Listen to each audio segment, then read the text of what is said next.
शनिवार के दिन शनि देव की पूजा करनी हेतु प्रातः काल स्नान करके स्वच्छ काले या नीले वस्त्र पहने पूजा स्थान को गंगा जल से शुद्ध करें। लकड़ी के पाटे या चौकी पर काला कपड़ा बिछाकर उस पर शनिदेव की मूर्ति या चित्र स्थापित करें। पास में लोहे की कटोरी रखें जिसमें सरसों का तेल भरें और उसमें अपनी छाया देखकर एक सिक्का डालो। ये तेल बाद में दान कर दें।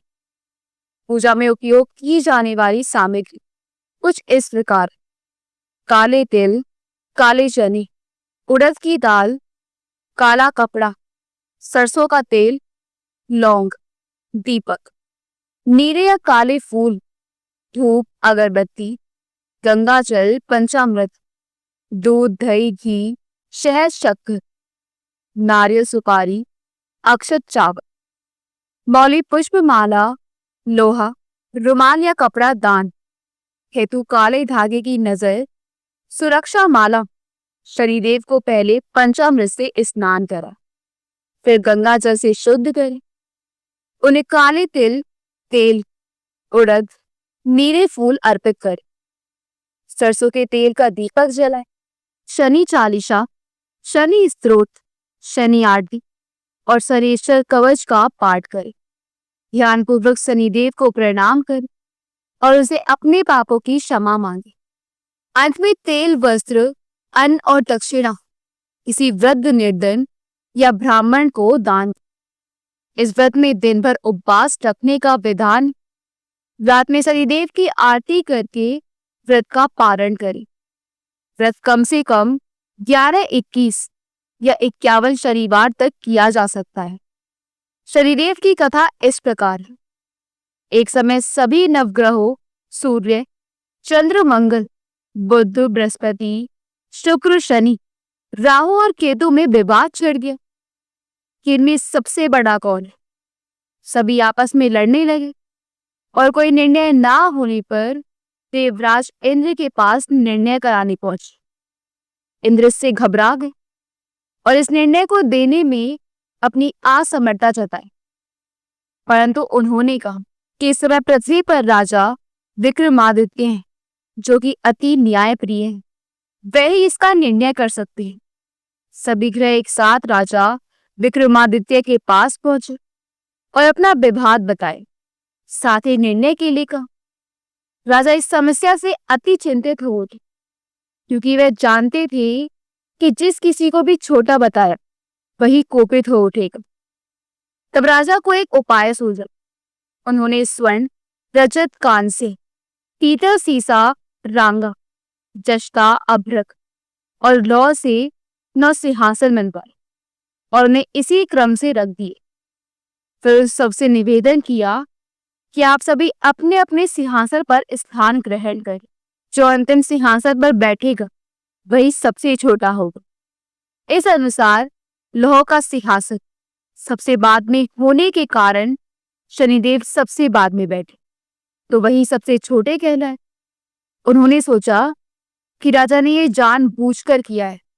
उन्होंने कुपित होकर राजा से कहा, राजा, तू मुझे नहीं जानता। सूर्य एक राशि में 1 महीना, चंद्रमा 2.25 महीना 2 दिन, मंगल 1.5 महीना, बृहस्पति 13 महीने, व बुध और शुक्र 1 महीने विचरण करते हैं, परंतु मैं 2.5 से 7.5 साल तक रहता हूँ। बड़े बड़ों का मैंने विनाश किया है। श्री राम की 7.5 आने पर उन्हें वनवास हो गए। रावण की आने पर उसकी लंका को बंदरों की सेना से परास्त होना पड़ा। अब तुम सावधान रहना। ऐसा कहकर कुपित होते हैं शनिदेव वहां से चले गए। अन्य देवता खुशी खुशी चले गए। कुछ समय बाद राजा की 7.5 आई। तब शनिदेव घोड़ों के सौदागर बनकर वहां आए। उनके साथ कई बढ़िया घोड़े थे। राजा ने ये समाचार सुन अपने अश्वपाल को अच्छे घोड़े खरीदने की आज्ञा दी। उसने कई अच्छे घोड़े खरीदे। वह एक सर्वोत्तम घोड़े को राजा को सवारी हेतु दिया। राजा ज्यों ही उस पर बैठे, वह घोड़ा सरपट वन की ओर भागा। विषण वन में पहुंच वह अंतर ध्यान हो और राजा भूखा प्यासा भटकता। तब एक ग्वाले ने उसे पानी पिलाया। राजा ने प्रसन्न होकर उसे अपनी अंगूठी दी। वह अंगूठी देखकर राजा नगर को चल दी और वहां अपना नाम उज्जैन निवासी वीका बताया। वहां एक सेठ की दुकान में उसने जल इत्यादि पिया और कुछ विश्राम भी किया। भाग्यवश उस दिन सेठ की बड़ी बिक्री हुई। सेठ उसे खाना इत्यादि कराने खुश होकर अपने साथ घर ले गया। वहां राजा ने खुंटी पर देखा कि एक हार टंगा है जिसे खुंटी निकल गई। थोड़ी देर में पूरा हार गायब था। तब सेठ ने आने पर देखा कि हार गायब है। उसने समझा कि वीका ने उसे चुराया है। उसने वीका को कोतवाल के पास पकड़वा दिया। फिर वहां के राजा ने भी उसे चोर समझकर हाथ पैर कटवा दिए। वह चोरंगिया बन गया और नगर के बाहर फेंकवा दिया गया। वहां से एक तेरी निकल रहा था जिसे दया आई और उसने वीका को अपनी गाड़ी में बैठा लिया। वीका अपनी आवाज देकर बैलों को हाँकता रह गया। उस काल राजा की शनि दशा समाप्त हुई। वर्षा काल आने पर वह मल्हार गाने लगा। तब वह जिस नगर में था वहां की राजकुमारी मन भवानी वह इतना भाया कि उसने मन ही मन प्रण कर ली कि वह उस राग गाने वाले से ही विवाह करे।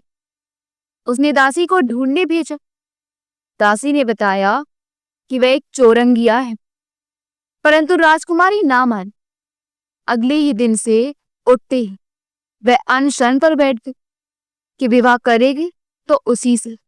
उसे बहुत समझाने पर भी जब वह ना मानी तो राजा ने उस तेली को बुलावा भेजा और विवाह की तैयारी करने को कहा। फिर उसका विवाह राजकुमारी से हो गया। तब एक दिन सोते हुए स्वप्न में शनिदेव ने राजा से कहा, राजा देखा तुमने मुझे छोटा बताकर कितना दुख झेला है तुमने। तब राजा ने उनसे क्षमा मांगी और प्रार्थना की कि हे शनिदेव, जैसे दुख मुझे दिया है किसी और को ना दे। शनिदेव मान गए और कहा, जो मेरी कथा और व्रत कहेगा उसे मेरी दशा में कोई दुख ना होगा। जो नित्य मेरा ध्यान करेगा और चींटियों को आटा डालेगा उसके सारे मनोरथ पूर्ण होंगे। साथ ही राजा को हाथ पैर भी वापस दी। प्रातः आंख खुलने पर राजकुमारी ने देखा तो वह आश्चर्यचकित रह गई। वीका ने उसे सब बताया कि वह उज्जैन का राजा विक्रमादित्य है। सभी अत्यंत प्रसन्न। सेठ ने जब सुना तो वह पैरों पर गिरकर क्षमा मांगने लगा।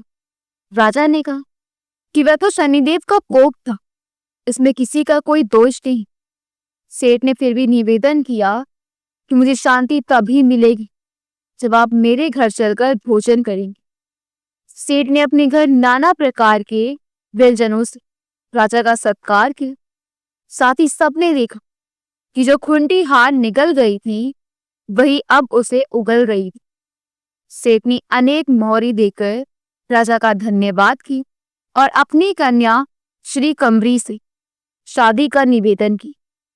राजा ने सहर्ष स्वीकार कर ली। कुछ समय पश्चात राजा अपनी दोनों रानियों मनभावनी और श्री कम्बरी को सभी उपहार सहित देकर उज्जैन नगरी को चले। वहां पूर्ववासियों ने सीमा पर ही उनका स्वागत किया। सारे नगर में दीपमाला हुई। वह सबने खुशी मनाई। राजा ने घोषणा की कि मैंने शनिदेव को सबसे छोटा बताया था, जबकि असल में वही सर्वोपरि है। तब से सारे राज्य में शनिदेव की पूजा और कथा नियमित होने लगी। सारी प्रजा ने बहुत समय खुशी और आनंद के साथ बिताया। जो भक्त इस कथा को श्रद्धा से पढ़ता या सुनता है उसके जीवन से दुख, दरिद्रता, रोग और संकट सने सने दूर हो जाती है। शनिदेव की कृपा से जीवन में स्थिरता, संतुलन और सच्चा आत्मबल प्राप्त होता है।